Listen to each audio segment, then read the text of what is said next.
Is the terrible bombings that took place throughout Sri Lanka, well, why is the media afraid to report the attacks as terrorism perpetrated against Christians? For more on this, we go to our guest, Reverend Gregory Livingston. Reverend, I welcome you, sir. Thanks for spending time with us. Thank you, Steve. Always glad to be here. Well, your reaction, to what took place in Sri Lanka Easter Sunday yesterday.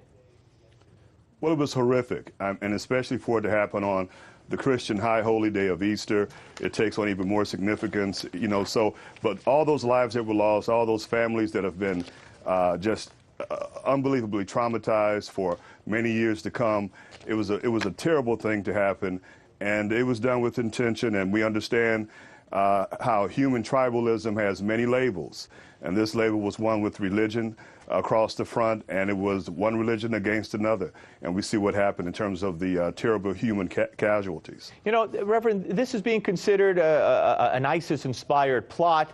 How much does that matter? I mean, to someone like you and the people that you talk to and try to explain this to, does it matter if it's ISIS-inspired, Al-Qaeda-inspired, or just domestic terrorists when it happens? Does that make a difference?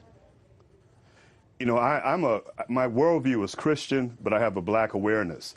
And being a black American, having churches burned and bombed is part of our history here. And just happened recently, 3 historically black churches were set afire. And so understanding that a white supremacist did this. In other words, terrorism wears many hats, wears many faces. And it's just terrorism altogether. There are people there who are not seeking to do harm to anyone, but yet and still they were harmed in order for another belief system, another group to get their point across, which is really very, very simple-minded in my opinion, and it's something that we need to watch for and the kind of people that are susceptible to that kind of indoctrination. But let me ask you, when a mosque is attacked, at least this is the way I perceive it as a watcher of news, and I have my own biases, but when a mosque is attacked and people are killed, there's outrage, as well there should be. And the media, as we saw with the New Zealand attacks, they looked at what happened and then they went in depth on the issue of white nationalism and tried to, some of them, tie it to Donald Trump. But when Christians are slaughtered and churches are attacked, as they are so often throughout the world, the media tends to gloss over the who and the why when they report on the attack. Why do you think that is? Why does it seem to be? Why am I perceiving that bias? Are you? Well, there is a bias there, and it's based on being ahistorical. Many folk believe that Christianity is a Western religion. It is not. It is an Eastern religion, started in the Middle East, just like Islam and Judaism. And so because of us being Western, we think that we're the ones that started that. And many of those countries, by the same token, are fighting against what they perceive as the vestiges of British colonialism. So, like the character in Meet John Doe, the Frank Capra movie, played by Walter Brennan, he said, "The world is shaven by a drunken barber." So this is a big mess that goes back a long way. It didn't just start. And there's some real human work that we have to do to get people right. Reverend, now, if your belief... Yeah, go ahead. No, finish up. Go ahead.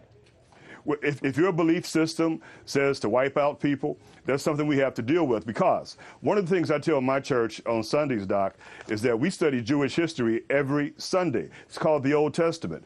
And so if we don't over-allegorize it or over-spiritualize it, there are many wars and slaughterings that take place in the name of God. So how do we deal with that? Because that is human history. Right. All right. Listen, Reverend, thank you very much for coming on. And next time, maybe we'll have some happier things to talk about. Appreciate it, sir. Thank you, Steve. I'm Rick Sanchez. You found us on YouTube, and that's awesome. But you know what? I'm also live every night at 7 and 8 p.m. Eastern on DirecTV and Dish and cable and satellite, the RT app, and Pluto TV. I'll see you there.